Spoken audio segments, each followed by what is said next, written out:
and he, I was the cause of him here too. okay, so that was another Canadian connection, so, Oh, I got the story, never mind. so how did that I was transpire? I was stationed in the army in Kamloops, British Columbia, and I used to go back there all the time.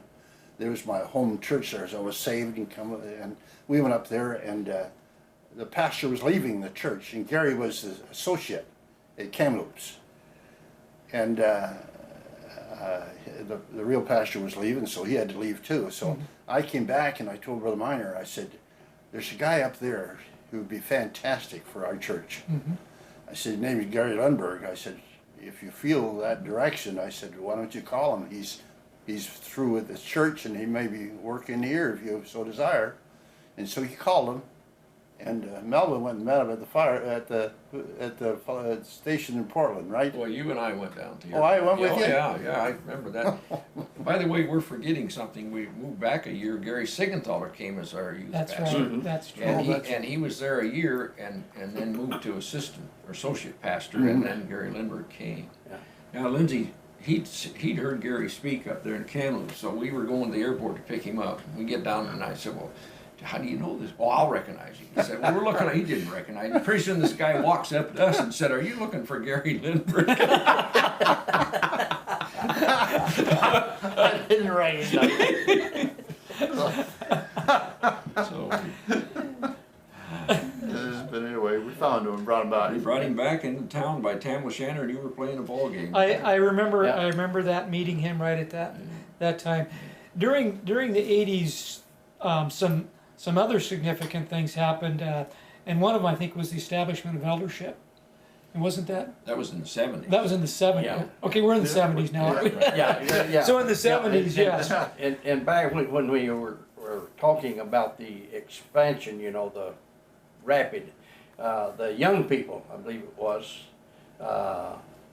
took over my house for Sunday school and had it okay. over there for a time. That's right. And Yeah. then the adults, we had to have some place Okay. because it wasn't big enough, and That's right. and I had it over in my house. The adults over there, and I think the largest group was got up about 68 At your house? at my house. Yeah. Oh, my Wow. God. It got so big, they finally moved to Catlin School. Yeah. Yeah. Then Oh, the Sunday there school was no class. more room, and Wow. so moved down to Catlin Pastor School Miners. then, Yeah. and had it down there until we got the Wow, new. that's amazing. So, what about the eldership? And all that transpiring and, Well, I remember, you know, if you know Pastor Miner, he didn't do anything precipitously. He had to work into it, and so he taught for some period of time on the difference between deacons and elders, and kind of prepared the congregation for the boat of establishing eldership. And if I remember, the first elders, James McQueen. James McQueen and Al McCann Yeah, Al McCann. and Dennis Brotherton. Yes, Was that right? Was they the first three? I think they were. Yeah, Mhm. yeah. Yes, I remember. Yeah. And then Morris came on, what? What year did you become an elder? 75? Do you remember? Come on. It was, I think it's it wasn't too long. 77 or 7. Wasn't that far back, yeah.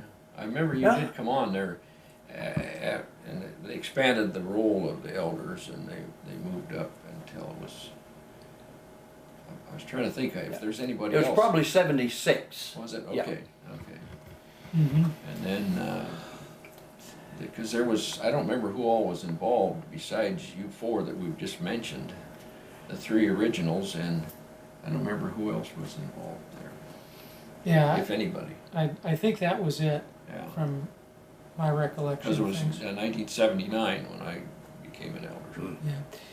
Yeah. Also during that time is when we bought the acres, the rest of the acreage for the church.